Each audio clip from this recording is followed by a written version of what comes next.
If I went back in time to season one and I had more hair, I'd be ripping it out of my head. This is one of the stories that really makes me sick. But it all ends with people being charged for murder and harassment. I'm talking about the story of Amanda Kirsch, who days ago committed suicide after a viral video that happened. The kids were arrested for harassment, and now there is new updates. Before we get to the update, let's bring it up to speed. Students, kids, are trying to process the death of their friend Adriana Cush. She was a really nice girl. She always knew how to light up a room. I was really mad because I know she didn't just do it for no reason. She did because of people that bullied her. The 14-year-old girl, a freshman at Central Regional High School in Bayville, died by suicide last week, just 2 days after this disturbing video was posted on social media. It shows a group of students brutally attacking Cush in the school hall. The students are a symptom. The school and their leadership is a cancer. Cush's father, Michael, says bullies tormented his daughter online after she was beaten and claims the school district lied to him about the extent of the fight. He believes administrators should have called police and taken her to the hospital. They asked Adriana not come back to school because her face was so beaten that they didn't want her getting bullied the next day and people making fun of her. The superintendent told CBS 2 that 4 students were suspended on the day of the incident. Since then, the Ocean County Prosecutor's Office has charged 3 girls with third-degree felony assault and another with disorderly conduct. Adriana's classmates tell us they feel the administration does not properly address bullying. I genuinely think that the problem is Central Regional. It's just the district. The school gave her no support system, and I feel like if she had that, this wouldn't have happened. Adriana's father vows he will not let his daughter die in vain. I'm not going to stop until everything is changed. I want that whole administration gone. I want the whole school board gone. School officials did not respond to our questions tonight, but called Adriana's death horrible. In Bayville, New Jersey, Allie Bauman, CBS 2 News. If you or someone you know needs help, you can call or text 988 to speak with a trained, caring counselor 24 hours a day, 7 days a week. You can also chat online with a counselor at 988lifeline.org. And it seems perfectly enough because a lot of times we blame the school district for not doing enough when it comes to protecting our kids from these kinds of issues. I'm glad that this daughter wants the whole school board gone because of what happened. But there is change. Let's take you now to when the superintendent of the New Jersey School District retired. Now keep in mind, this was days after, and the superintendent's all like, I don't want anything to do with this. I'm leaving. I resign. I got a lot of things to say about this. Take a look. The superintendent of the New Jersey School District, where a student tragically took her own life after being bullied, has resigned. Dr. Trentifilos Parlapanides stepped down today. 14-year-old Adriana Cush died by suicide 2 days after a video was posted on social media showing her getting attacked in the hallway of Central Regional High School in Bayville. Cush's father claims the school district lied to him about the extent of the fight and her injuries. He believes administrators should have called police and taken Adriana to the hospital. The Ocean County Prosecutor's Office has charged 3 girls with third-degree felony assault and another with disorderly conduct.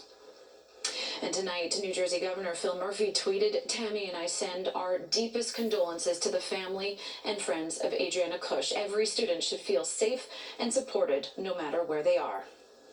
Now, if you know someone who... And we know what causes all these bullies happening. I mean, if you watch the show, there are 5 causes of truancy. Bullying, peer pressure, drugs, alcohol, and people working to help their parents pay the bills. Those are the 5 causes we've been watching the show. Suicide has got to be the number 1 issue in every single school. The reasoning that is is basically because schools are not doing enough to not help protect our kids. We send our kids to school thinking the school's going to protect them and keep my child safe. That's what we think, right? Not exactly. Because if you were to look up a lot of schools who have been sued for suicide,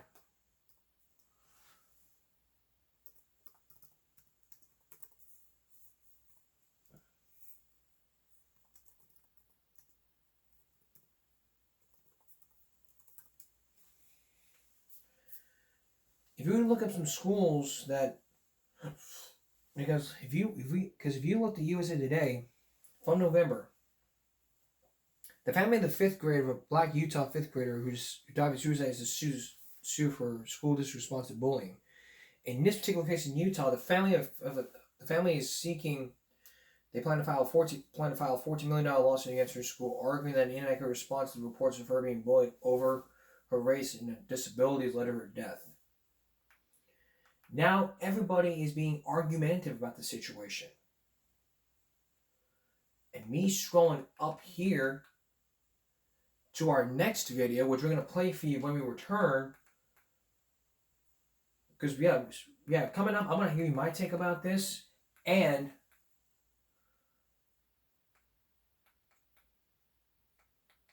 try to give you more details about what you can do if you're still being bullied. Stay with us. And also later our Super Bowl special, so stay with us. We're still following the case of Adriana Kirsch, who died by suicide days after a viral video was posted. Now meet another family who knew Adriana Kirsch. A mom who described a New Jersey family warned officials about bullying for more than a year before a 14-year-old student took her own life after 4 of the students allegedly attacked her. Take a look. My daughter was the one who contacted me after she was assaulted.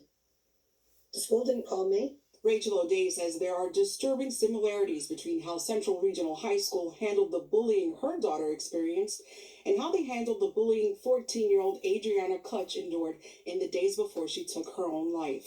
The school has been in the hot seat since the lifeless body of the freshman from New Jersey was discovered on February 3rd after video of her being brutally attacked by a group of girls was shared on social media. Olivia, who transferred out of that same school after she was filmed being beaten by another group of girls, knew Kutch and is saddened that she was targeted and left feeling hopeless. Pretty, traumatizing. It's just hard to see anyone go through that, especially when you know them as well. And just seeing people watch it happen and the people doing it, how they have excitement and joy doing that to someone else, and they think it's funny, and it's hard to watch. The O'Days say they have been warning the school administration about the bullying there for more than a year, but their pleas fell on deaf ears. Olivia says she told the principal and assistant principal she was getting threats, but nothing was done to protect her before, during, or after the attack.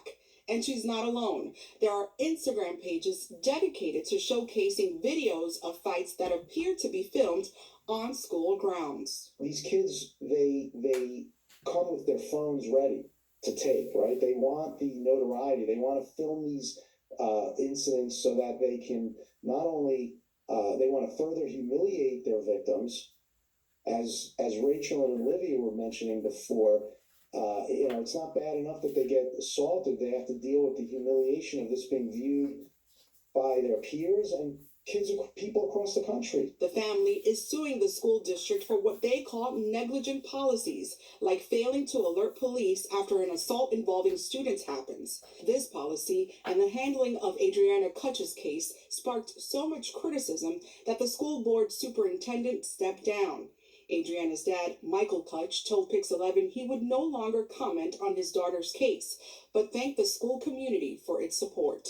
The level of emotion that you feel when it's happened to your kid and you fought hard for it not to happen to somebody else and it's still happening to somebody else and then results the way that it did, the emotions were too big for my body. So they just needed to be channeled into something to support her, to support my community. Those emotions with the lawsuit, but also a petition where she's asking that the school district adopt stronger repercussions for students who engage in bullying and physical attacks. The 4 girls accused of attacking Kutch are now facing criminal charges, including harassment, aggravated assault, and conspiracy to commit aggravated assault. They were also suspended indefinitely from school. We reached out to the school district but did not hear back. Amy MC, Pix 11 News. Back. Now the country is felt enraged after a lot of issues. So take a look at this. A story causing outrage around the country. A 14-year-old girl died by suicide after a video of her being beaten by her classmates in her high school hallway posted online. Now her father is demanding justice and accountability. Our Rena Roy is here with the story. Outrage growing in this New Jersey community. Students demanding justice for Adriana. The 14-year-old's heartbroken father, Michael Cush, says she died by suicide last week. Adriana was the most happy, beautiful young lady in the world. Adriana dying just 2 days after this alleged attack. Seen in disturbing cell phone video posted online. The high school freshman punched, kicked, and dragged by fellow classmates. She was also hit with a water bottle. Cush says it was a tragic case of meaningless bullying that continued online after. Getting hit in the face with a water bottle didn't hurt Adriana. What hurt Adriana was the embarrassment and humiliation. They just kept coming at her. The Ocean County Prosecutor's Office says 4 students are facing charges, including aggravated assault and harassment. The Central Regional School District telling parents in a statement it's committed to the students to make sure they are safe and learning in their classes. But Cush says if the incident were taken more seriously by the school, he's convinced this would have been very different. Blacks out, and they don't call an ambulance. They check her to the nurse's office. About 1 in 5 high school students across the country reported being bullied on school property in the last year. Bullying is one of the greatest dangers that kids face when they walk into a school, that it prevents them from learning and from feeling safe. For Adriana and her family, it became too late to take action. Olivia O'Day, another student at that same high school, says she also faced severe bullying just last year. I was walking my way to my next class, and I was struck from behind. I didn't see it coming. No one broke it up. Her mother, Rachel, suing the school district for negligence, saying they never properly addressed the situation. Adriana's case propelling her to start a change.org demanding accountability. After the incident with my daughter, so many emotions were running through my body. I had to channel them into something.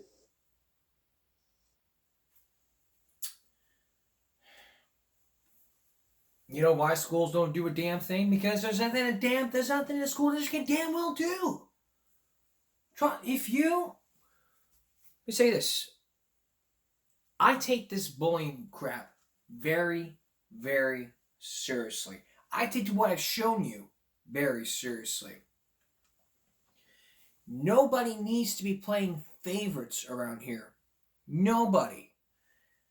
Like I said before, it's one of the few moments in 6 years on the show I'm nauseous beyond belief. It made me sick. If I had more hair back in season 1, I'd rip it out of my head immediately. But I am glad something's being done about this. And the superintendent resigning, you have a lawsuit. You don't just go up and quit and say, bye-bye, I quit, I don't care. You have a lawsuit pending. You shouldn't be leaving your property when you have a lawsuit on your ass. You need to stay within the district, face the parent and say, look, we made a terrible mistake. We're sorry. We'll work together. We'll come up with a brand new policy this year, and we'll stick with it and follow through.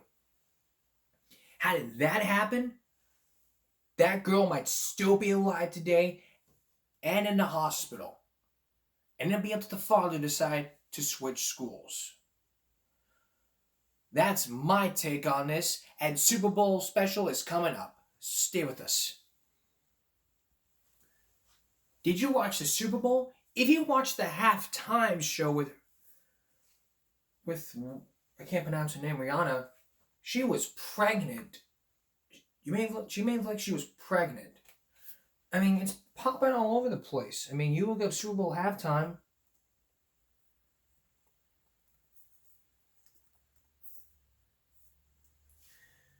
You look at that Super Bowl halftime show, a bunch of articles have been put in place.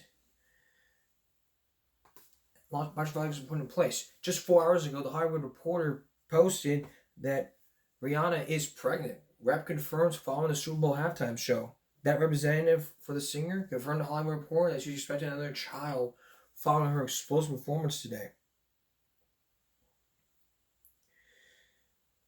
I mean, she looks pregnant.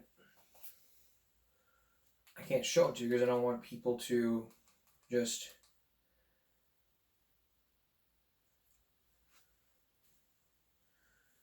I just don't want to... I just don't want to be discriminatory. So take a look from Inside Edition as Rihanna prepares.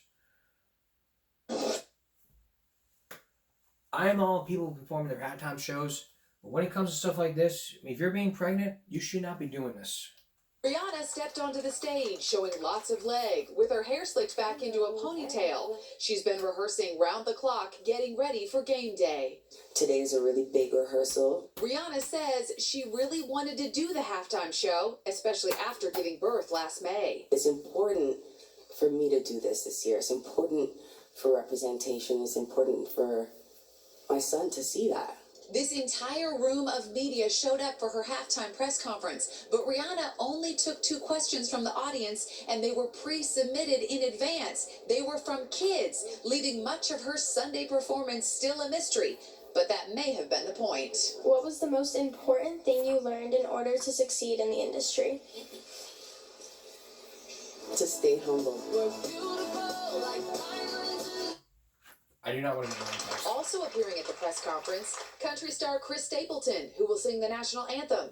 R&B singer Babyface will sing America the Beautiful, and Emmy winner Cheryl Lee Ralph will belt out Lift Every Voice and Sing. Never in my wildest dreams did I ever think that I would be singing at the Super Bowl. Look at me with these two. I feel so blessed. Now Inside Dish will report about this today. And watch page, and here's the football. Excitement is building for Sunday's big game, especially at the Super Bowl experience, where our special correspondent, golfer Paige Spiranac, traded her club for a football. Paige tries out all the NFL skills and drills at the Super Bowl experience in downtown Phoenix. But can she kick? Field goal. Excellent. And that's her skills. And I'm really glad it's been happening. And I'm really glad that it's stuff to end on. Can you imagine going to a pool and someone scamming you while it's happening? Up next, you're going to meet some homeowners that are alleged swimming pool contractors scam them out of money. What will you think when you watch this? Stay with us. Are you thinking about building a pool this summer? What if you realized that your house could be fit for a swimming pool instead of buying those like inflatable pools? If you live in Florida and thinking about building your own swimming pool, watch out, because the contractors that you hire could be skimming you out a lot of money. This family you're about to meet is asking the question, where's our pool? And what you'll see may leave you asking, should I build a pool or not? Here's Lisa Guerrero. What happened to this pool?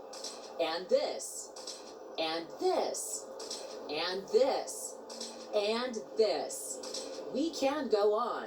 What's it like now to sit out here? It looks like a bomb went off. Yeah. Well, we don't sit out here anymore. This is going to be the deep end, so. Lionel and Leslie Green always dreamed of having a pool in their backyard in Maryland. So what was the vision? I wanted it to look like a resort in Antigua and Barbuda. So during the pandemic, they decided to take the plunge and fork over $30,000 to a swimming pool contractor. But all they got was, well, look at it, a massive hole in the ground. Do you believe they ever intended to finish your pool? Not at all. Not at all. This is their MO. They're professional con artists. Make a splash this summer with a pool from Catalina Pools. Customers across the state tell Inside Edition they believe they were scammed by Catalina pool builders. The families say they each paid tens of thousands of dollars for what was supposed to be a backyard paradise. But after months of waiting and with no refund in sight, they now say their dreams of owning a pool are officially sunk. And this is what I spent $75,000 for. Dr. Lisa Wilson says she now can't afford to pay another company to finish the job. Day in, day out, giving up vacations, not buying things is a constant reminder that all of your hard work, it basically went down the drain. And another customer, Wanda Smith, says she's not the only one who's heartbroken. I have little grandchildren, that tells me, Grandma, when are we going to get this pool? Are we ever going to get this pool? And, they don't understand. I'm just devastated over it. She's now suing, and her attorney, Erica King, says she's not the only one. Over a dozen people have contacted my office. They're silent, they will not respond, and their customers demand answers. Catalina abruptly announced last October that it was going out of business, blaming its problems on pandemic-related supply shortages and rising costs. But this former sales consultant, Chad Dyer, who says he quit in disgust after 6 months, tells a different story. Of the 25 pools that you sold, how many were completed? None. None of them. Not a single one. Dyer says he was surprised when Catalina shut down because the pandemic was boom times for the company. How was Catalina Pools doing during the pandemic? To my knowledge, they sold more pools than they had ever sold before.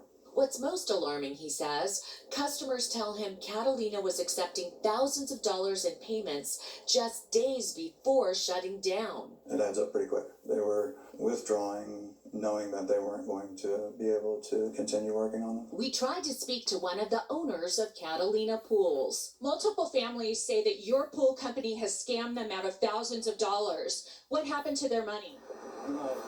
Sir, they say that you took their life savings and all they got to show for it was a hole in their backyard. Where did the money go, sir? He drove off. The company and its owners do not face criminal charges, but the state of Maryland has revoked the pool company's license after customers filed literally dozens of lawsuits.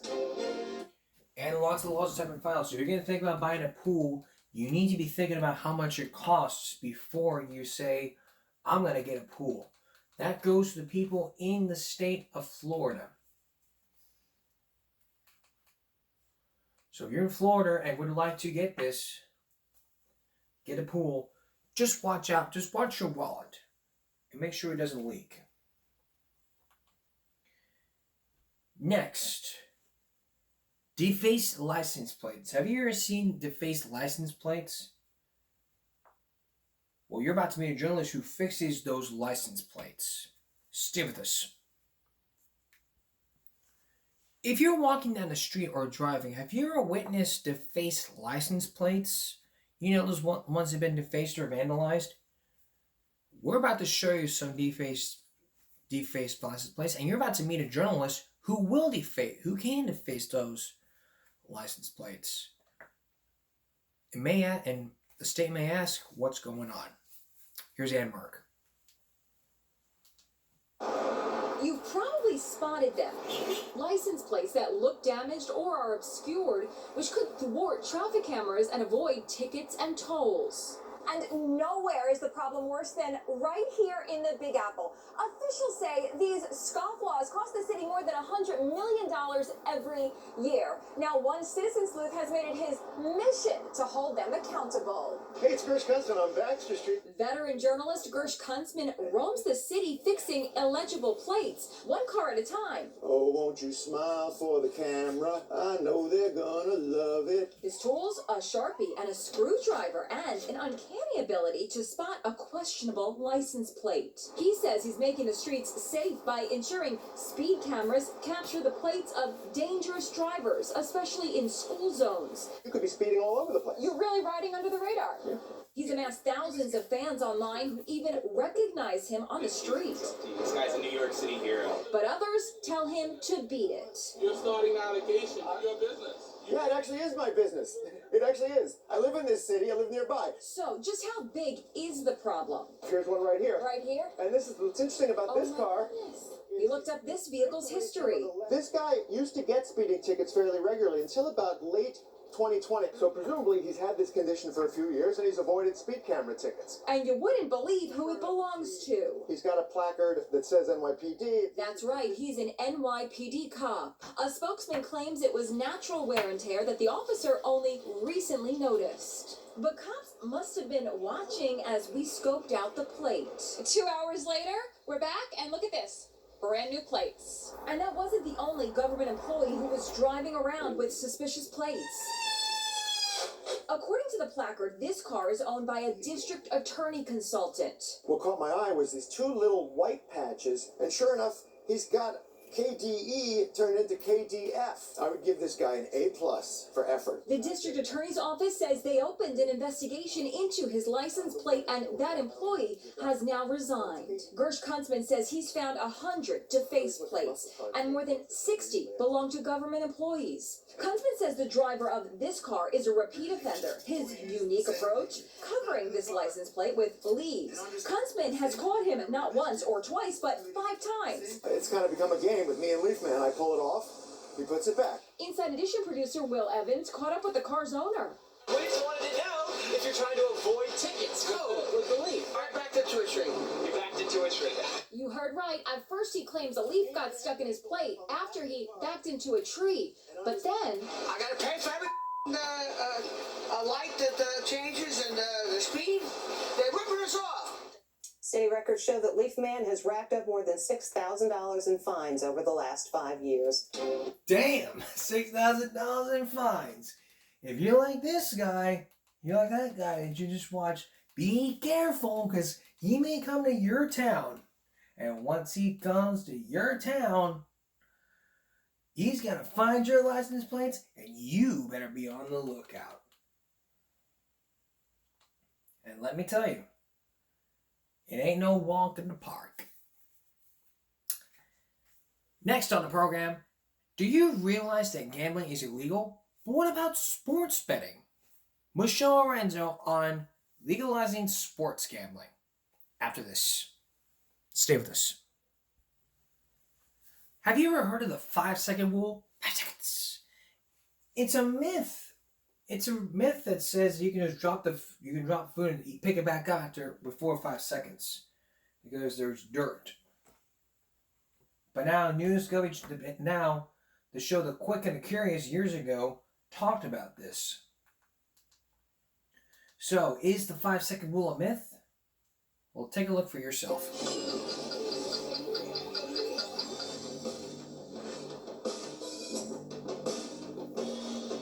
We've all heard of the 5-second rule. Get to the cookie within 5 seconds and it's good to eat. But is there any real science behind that? Let's go find out. Free cookies in the name of science. Cookies? Anyone? Hello, sir. How you doing today? Good. I'm offering free cookies to everybody at the park. I hope that's not too weird. So, all right then. Here's your free cookie. There's one catch though. You gotta eat it off the ground. That's the 5-second rule, so it should be good, right? You keep it. One free cookie for you. Whoop. I'll take it for you. That was less than 5 seconds. You want to eat it now? No. Yeah, you made that alone. Don't eat that. Fine. No, it's not. That's gross. It's not. You see the crumbs? It fell. Don't eat that. It fell on the ground. So is she right? Or is he right? It depends. The 5-second rule is really the 30-second moisture and surface rule. When any food flops on the floor, small amounts of bacteria will jump aboard immediately. But moist foods left longer than 30 seconds collect 10 times the bacteria than those snapped up after only 3. E. coli, Salmonella, and Listeria love wet environments. They absorb water for the nutrients they need to grow and multiply. But moisture isn't the whole story. Rugs transfer fewer germs than linoleum because the little tufts have less surface area touching the food. So, is the 5-second rule legit? Yes. Whoops. If you drop that cookie on dry ground, you should have plenty of time. People walk on here. I mean, dirt don't hurt. That's gross. Something like that. You guys have a good day. The next time you see a rocket scientist toss his cookies, Anybody else want free cookies? Free cookies. take a bite. Time is on your side. And time is on your side as well. Try to understand about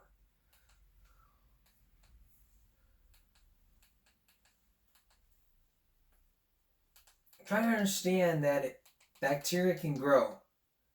As someone who's worked in the fast food industry for years, I know.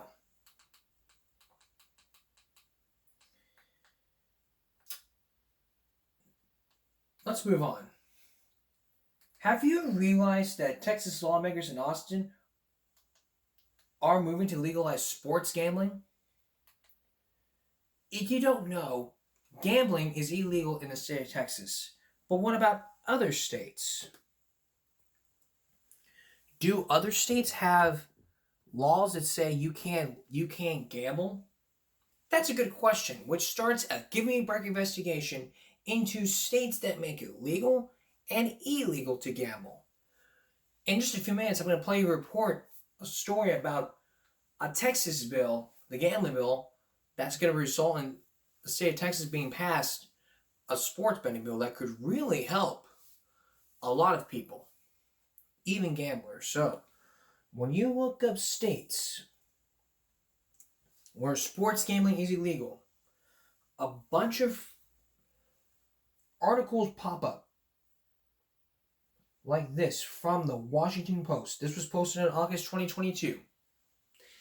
That article gives us a list of what states make it legal and illegal. So, when you look at, the green is the legal, pending or limited. The gray is not legal. So let's look at let's look at all the states. In the state of Alabama, it's illegal. Sports betting is illegal in Alabama, both online and in person. Alaska, sports betting is legal in Alaska with no immediate change on the horizon. In Arizona, it's legal. Arkansas, it's legal. California, it's illegal. California is best for movie stars, but in gambling, it's illegal. Colorado, famous for its Columbine High School shooting, but there, it's legal. State of Connecticut, where Maury Povich, Jerry Springer, and Steve Wilkos are doing their shows, they make it legal to gamble. In Delaware, it's in person only. The District of Columbia, sports betting is legal in the nation's capital, both online and in person. The state of Florida, where it's famous for its sunny beaches, that's illegal. It's illegal in Florida, both online and in person. There was a brief period of in-person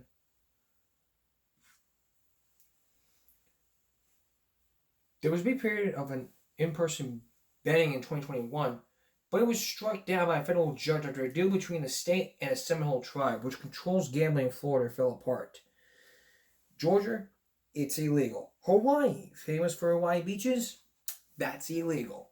In Idaho, where it's famous for its Ruby Ridge incident, that's illegal. Sports betting is illegal in Idaho, both online and in person. No proposal to change that in years. In Illinois, sports betting is legal. So is Indiana, in Iowa, Kansas.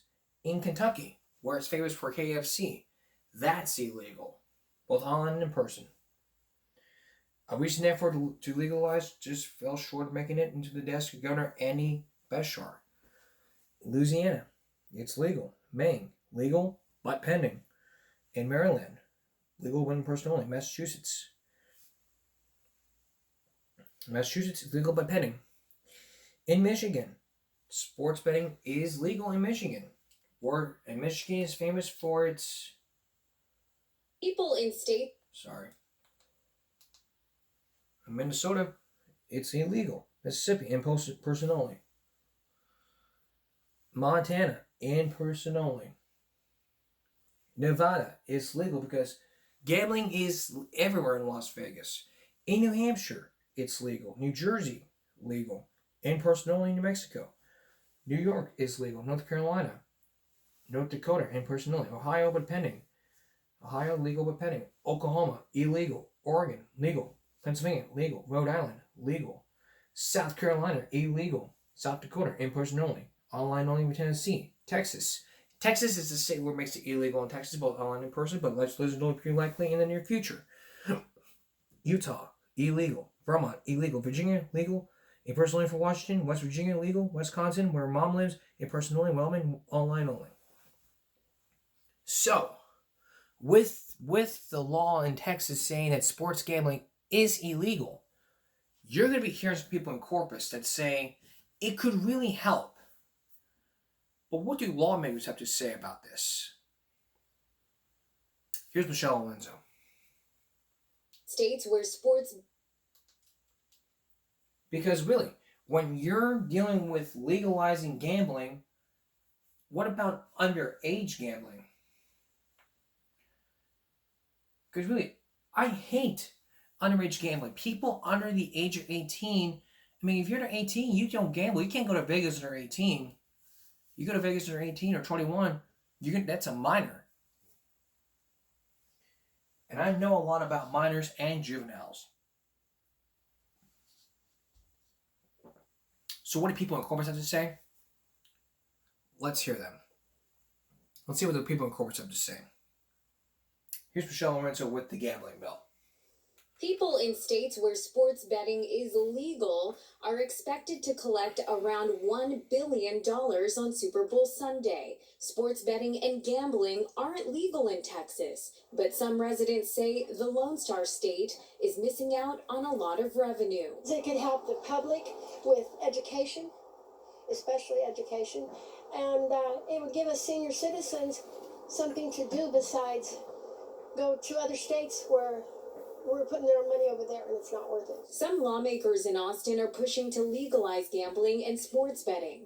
Fort Worth area State Representative Charlie Guerin filed legislation that would allow casino-style gambling in Texas. This week, Senator Juan Choi Hinojosa announced he was joining another state senator to sponsor a Senate bill and a Senate resolution that would legalize sports betting. In a statement, Hinojosa said in part, quote, "It's only right that we give Texans a voice on this important issue," end quote. A survey by the University of Houston found 69% of Texans are in favor of allowing sports betting. 75% are on board with legalizing gambling at resort-style casinos, but there are some who say no gambling, and others who are indifferent. I'm very indifferent about it. I feel like we have so many other issues that need to be addressed right now. It's not even on my radar. I'd rather they fix our streets. Reporting from Corpus Christi, Michelle Lorenzo, Chris 6 News. Now that Michelle's had her say, these people have their say, I'm going to have my say, and it's going to be shared with Michelle Lorenzo today. So really, here's my take on this. Let me take it as a story. It was Super Bowl Sunday. I'm sitting outside the bar and grill, and I see some people giving out money, and I'm thinking, and I was like doing my angry face going, because they're making, like, I won the bet. I mean, I want to bet. You bet, that's gambling. You give money, that's gambling. That's why I hate gambling. If you lose, you can't lose to lose. But if you win, you can't win nothing. So when people say we need to legalize gambling, it's against the law. We've shut down game rooms. We shut down game rooms in the Bluff. And here in Corpus, we've arrested people. You're thinking about legalizing gambling again? It's not right. It's not a right effort to legalize gambling. If you legalize gambling, you're giving gambling money to the schools, and they can be focused in on it. Remember the movie Expel, where nah, I'm not gonna go into that. But you see what it does to kids. Kids can just be going playing poker, and then the principal's like going, "You're gambling? Give me that." But it's legal now. I don't care. Give me that.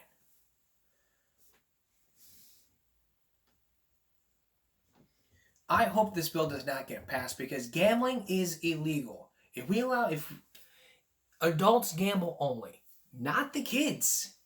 Kids are kids. If we legalize gambling for kids, the kids are going out doing the same thing. We should not be having kids taking bets.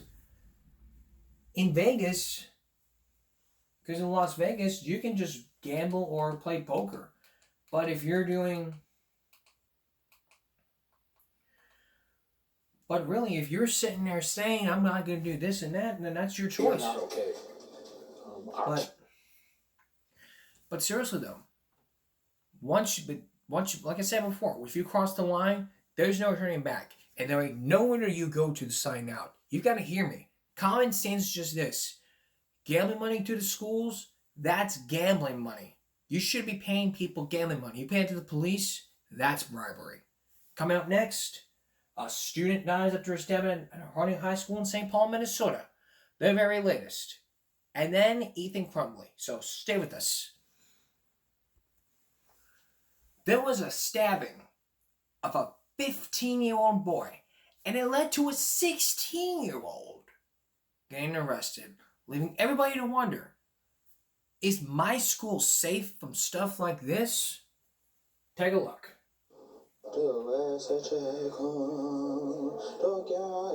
It's difficult for Harding High School students like junior Cheske Henry to process this news. That poor kid lost his life.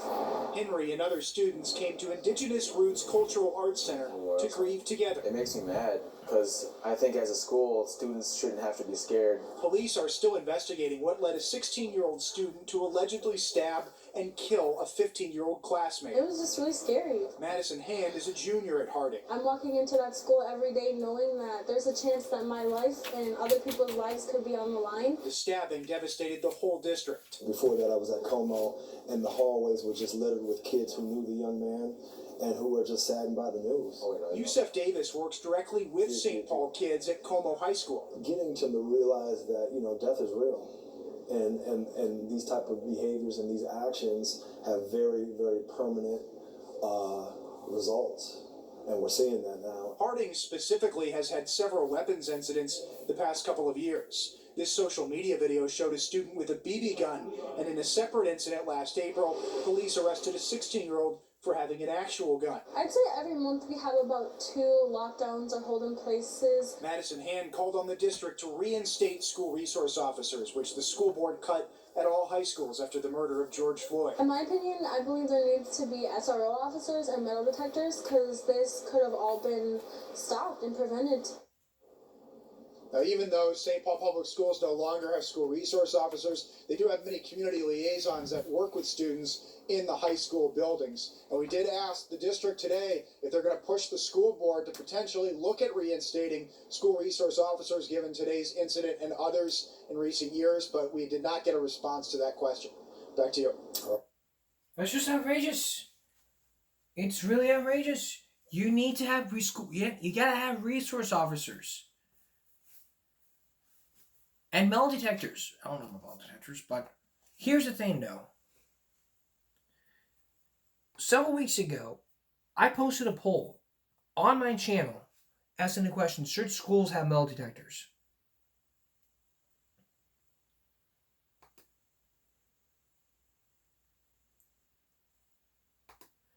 And to my surprise,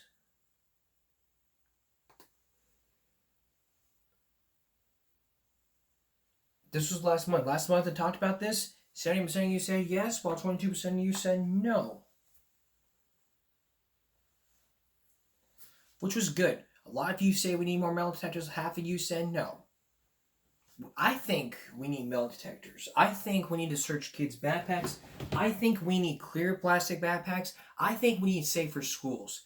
Safer schools means a safer education. That's the key. Before I leave you guys, let's get you up to speed on Oxford and Uvalde. Let's start off with Oxford first, because there's a lot to talk about in this case. In this case right here, there's nothing new except the teen is remaining in jail. And 5 years after Parkland, school shootings have not stopped and kill more people, according to the conversation. According to the graph here, since 2018, school shootings have become more uncommon. Over 200 back in 2020. And the blame for this is just the pandemic. Going down here, since Parkland, school shootings have killed 198 people. In around 2022. But things have got to change here.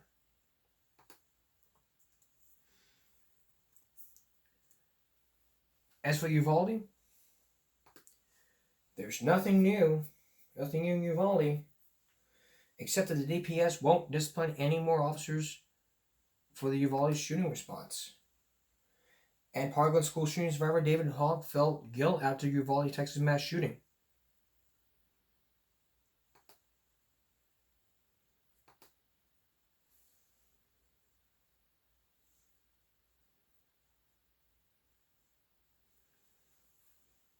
And if you want, we'll have that for you coming up on Monday. And along with that, coming up on Monday,